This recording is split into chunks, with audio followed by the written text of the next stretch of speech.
Assalamualaikum warahmatullahi wabarakatuh.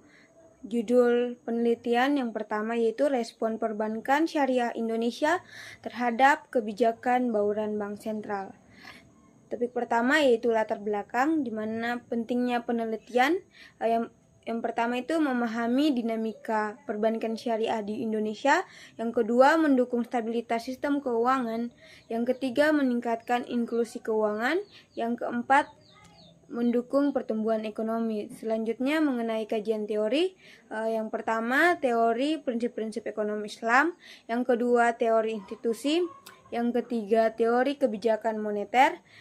Yang keempat yaitu teori regulasi perbankan. Bisa dilihat mengenai penjelasannya. Selanjutnya mengenai kajian empiris. Kajian empiris ini menggunakan data triwulanan dari periode Q1 tahun 2012 hingga Q4 tahun 2021.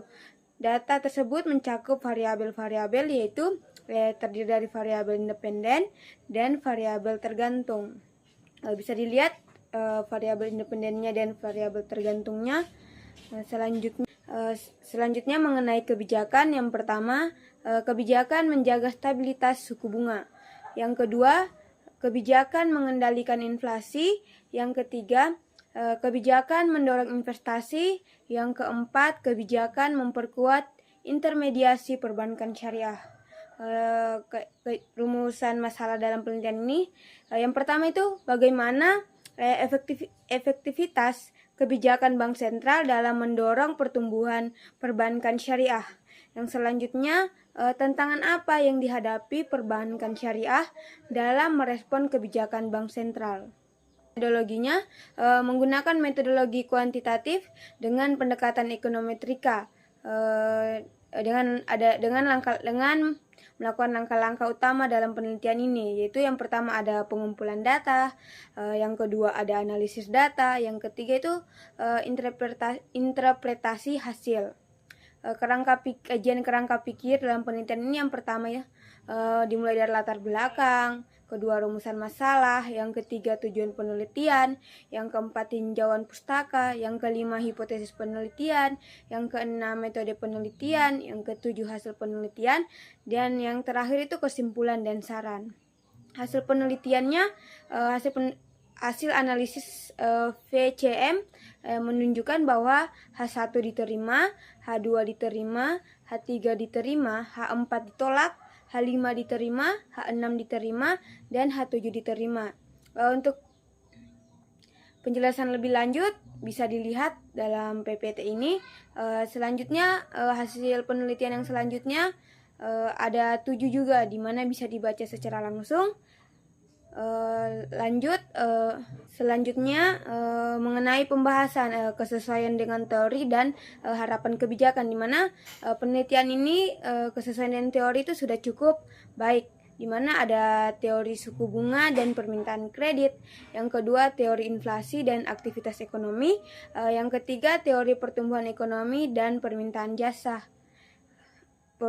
jasa keuangan. Selanjutnya mengenai kebijakan yang digunakan ini, harapan kebijakan sudah cukup baik, di mana adanya kesesuaian antara kebijakan-kebijakan yang digunakan. Mungkin itu saja yang dapat saya sampaikan mengenai jurnal pertama ini. Selanjutnya saya akan membahas mengenai jurnal kedua.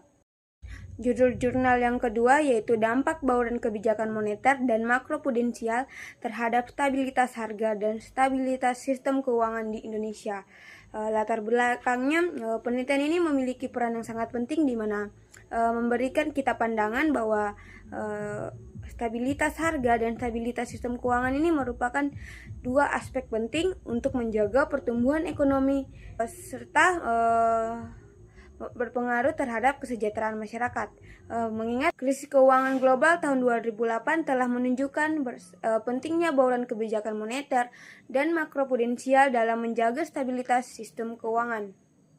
Selanjutnya, kajian teori. Yang pertama itu ada teori moneter, yang kedua teori makroprudensial, yang ketiga teori stabilitas sistem keuangan. Kajian empiris menggunakan analisis Factor Autoregression atau VAR untuk menguji hubungan dinamis antara instrumen kebijakan moneter dan makroprudensial dengan harga dan stabilitas sistem keuangan di Indonesia. Stabilitas sistem keuangan di Indonesia. Studi ini menggunakan data triwulanan dari tahun 2009 hingga 2018. Kebijakannya yang pertama itu ada kebijakan dari kebijakan moneter dan kebijakan dari otoritas jasa keuangan.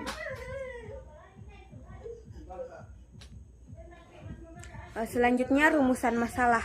Yang pertama itu bagaimana menjaga stabilitas harga. Yang kedua bagaimana menjaga stabilitas sistem keuangan. Metodologi penelitian di mana menggunakan metode penelitian kuantitatif dengan pendekatan ekonometrika dan langkah-langkah yang digunakan dalam penelitian ini. Yang pertama mendefinisikan variabel, yaitu adanya yang mana variabel tergantung dan variabel independen. Yang kedua pengumpulan data, yang ketiga analisis data, yang keempat interpretasi hasil. Kerangka pikirnya yaitu yang pertama kebijakan moneter, yang kedua stabilitas harga, yang ketiga kebijakan makroprudensial, yang selanjutnya stabilitas sistem keuangan. Mengenai penjelasannya bisa dilihat langsung penjelasan mengenai kerangka pikir ini. Yang selanjutnya hasil penelitian. Yang pertama itu dampak kebijakan moneter. Bahwa dari hasil penelitian ini memiliki dampak signifikan terhadap stabilitas harga di Indonesia. Yang kedua, dampak kebijakannya makroprudensial, memiliki dampak yang signifikan terhadap sistem keuangan di Indonesia.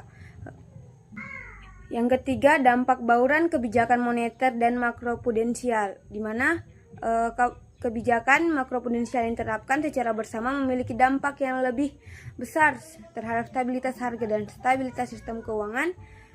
Yang selanjutnya pembahasan bahwasannya penelitian teori-teori yang digunakan dalam penelitian ini sudah sesuai dan sejalan, dan kebijakannya pun sudah sesuai juga apa yang diharapkan oleh peneliti dan oleh peneliti.